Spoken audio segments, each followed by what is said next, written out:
The Hive Clash of Titans. World Champion versus World Champion. North America against South America. The Buzzkills and Tamanduas. Welcome to the 2025 Hive Fair Play Cup. Round 3, Match 1, Table 1. Jewdoka versus Quodlibet. Who will win? Stick around and find out.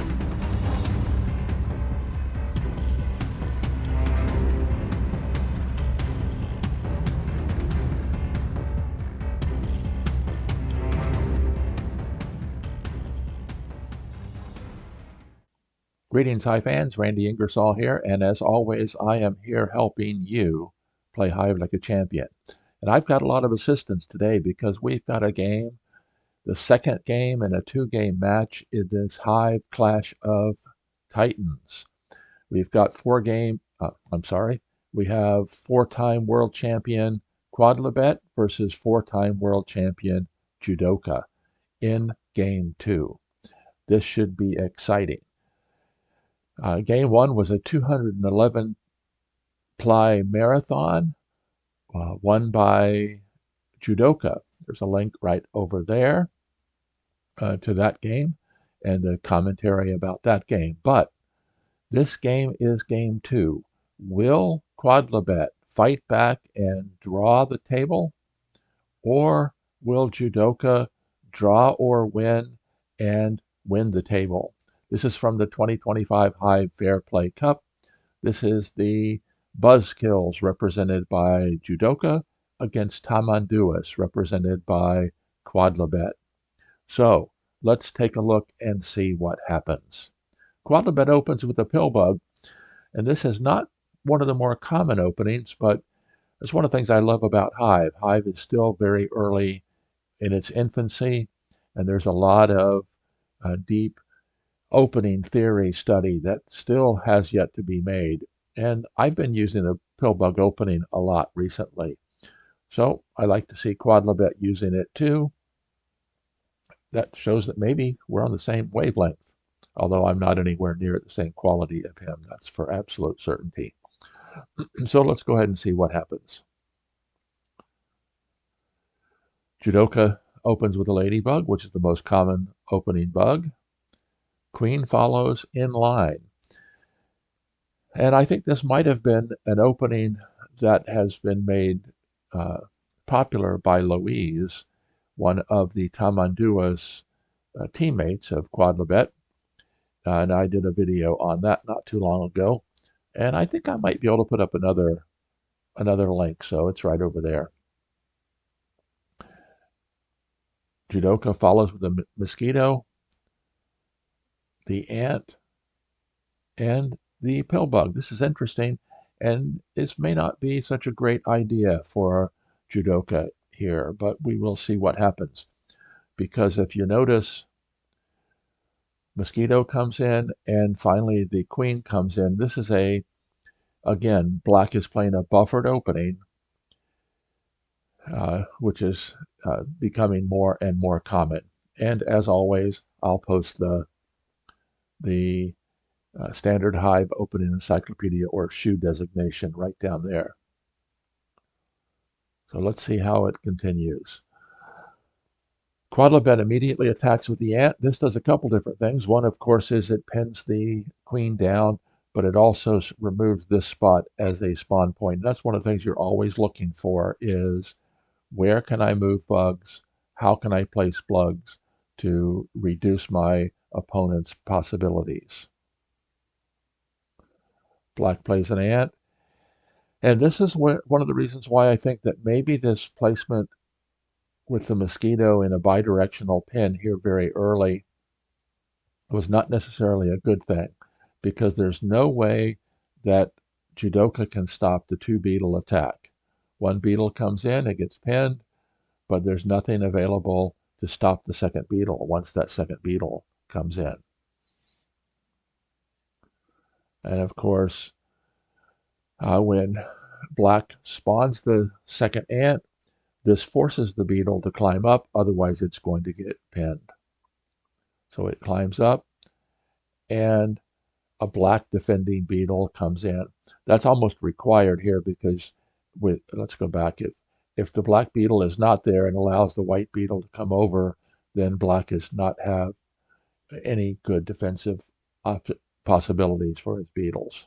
So Jewdoka spawns the beetle, and Quodlibet doesn't immediately attack with the beetle. He leaves the tension there around the black queen.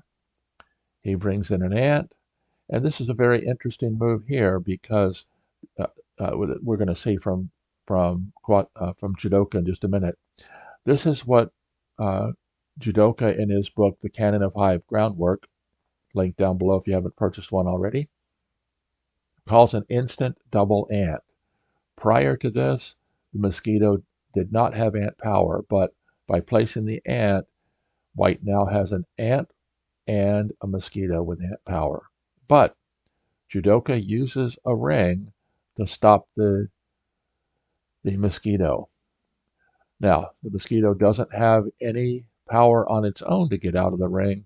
The only way it can escape the ring is if the white pill bug warps it away. But that's not what happens. The mosquito warps the pill bug over to here, leaving the black ant pinned, giving the mosquito an out if it needs to, or the white ant is still available.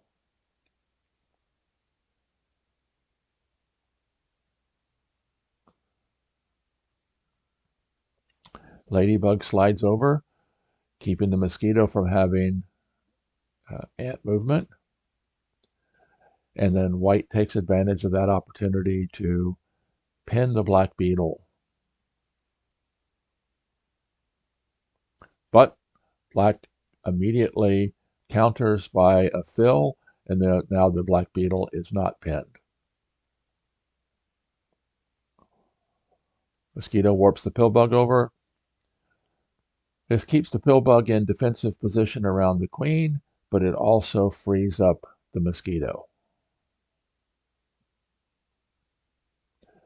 And Jewdoka is planning on doing a possible pin replacement to free up an ant. And again, another instant double ant.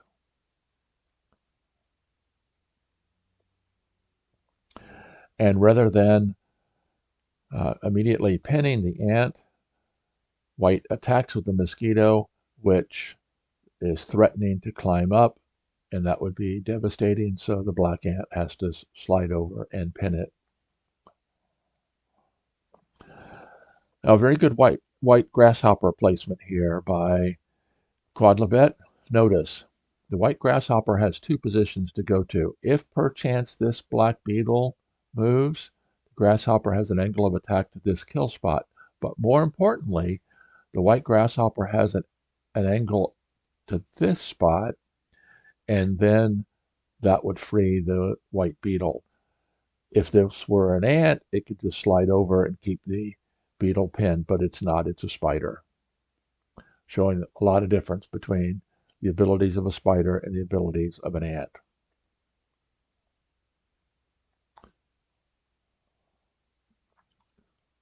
The white pins the spider. Final black ant comes in, and sure enough, the white grasshopper jumps over, freeing the white beetle. And this is one of my goals is to figure out a way to look at these games and say, here's the point from this point forward, white has this game won. Of course, we don't have AI yet to do that with, like Stockfish or something like that. But at some point in a game like this, white is in a position that with best play is going to win. We don't have that ability yet, but that would be nice to come up with at some point. Black decides to keep the third ant pinned. And finally, the beetle attacks. And notice black had the choice. He could cover the beetle with either the beetle or the mosquito, but covering with the beetle leaves the mosquito with pillbug power. So you've got both the pillbug and the mosquito defending. But white immediately recovers the black beetle.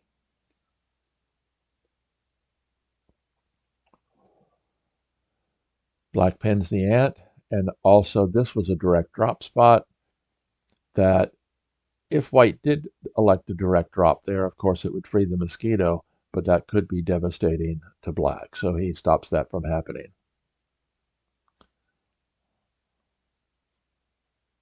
Grasshopper comes in. Black decides to pin the grasshopper with his ant, freeing the pin on the white ant. And notice what Quodlibet does. He slides the ant over, leaving the black ant pinned, and now the direct drop does not form a ring and free the mosquito. So black has to do something about that, and he does with a grasshopper placement. But this grasshopper placement, yes, it does stop the direct drop, but it also self-pins the black ant, and that may not be a good thing for black in the long run. The white ladybug is far and away the most versatile white attacker here. From this spot, it actually has an angle of attack to all three empty kill spots, so black is almost required to pin it, but the white grasshopper comes in with an angle of attack to two of the three kill spots, and that's probably enough that it's going to result in a win for white. We're going to come back and look at this position when the game is over, because I initially thought of one idea, but it didn't work, and I'll show you why. It's a very instructional position. Beetle comes in, ant moves in, and if you notice, what this does is it does form a ring, but if black decides to try to stop this ant, this grasshopper by pinning it, then the white grasshopper jumps over, freeing both the ladybug and the white grasshopper. So there's not anything that Jewdoka can really do to stop that. And so the grasshopper takes the setup shot, and nothing can stop the beetle from taking the kill shot. And so, four-time world champion Quodlibet defeated four-time world champion Jewdoka in game 2, and the table ended up a draw, a 1-1 draw. Both of them won playing white. Now let's go back a few turns back to here, to this placement of this beetle.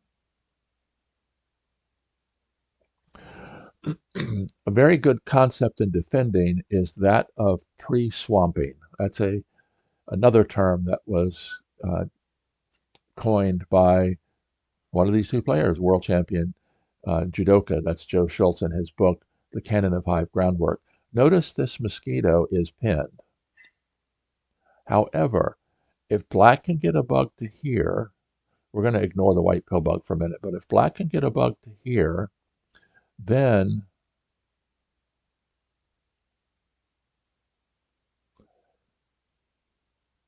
a white bug here or a white bug there would free the black mosquito. And that's a very good defensive position that you should always be looking for when defending. Is it possible to pre-swamp something? So what I'm going to do over here is I'm going to go to game, and we're going to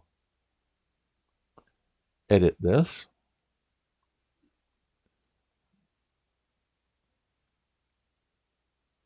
Let's go back here. Okay, still not quite used to the interface here at hivegame.com, but I'm getting to know it a little better all the time, and it's someplace that you should probably go play if you want to improve. There's always, won't say always, but most of the time there's multiple players there willing to play, and it will definitely be the location of the future on the web to play. So let's go to here, And let's put a grasshopper here. Then the ant comes in, and this grasshopper jumps over to there. Now, might initially think that the mosquito is pre-swamped, because if white immediately attacks either of these spots, then the mosquito can, in this case, climb up and cover this entire stack of bugs.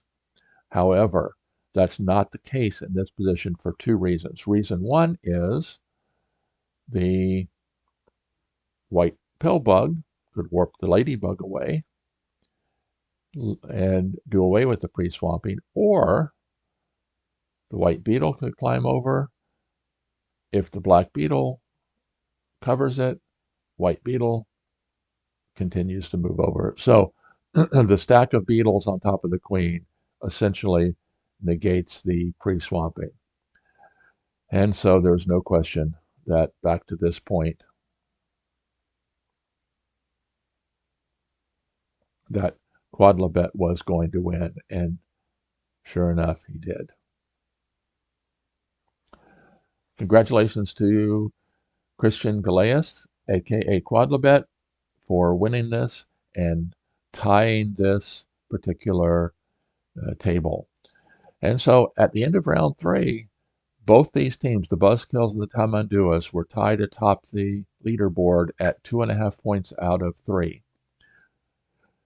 So we will see how the last 3 rounds of the Hive Fair Play Cup turn out. So there will be links to both the playlist of the Hive Fair Play Cup 2025 and also the YouTube algorithm will choose a video that's just right for you. Because after all, the whole reason for me to be here is I want you to play Hive like a champion. So, thanks for watching. Until next time, this is Randy Ingersoll signing off.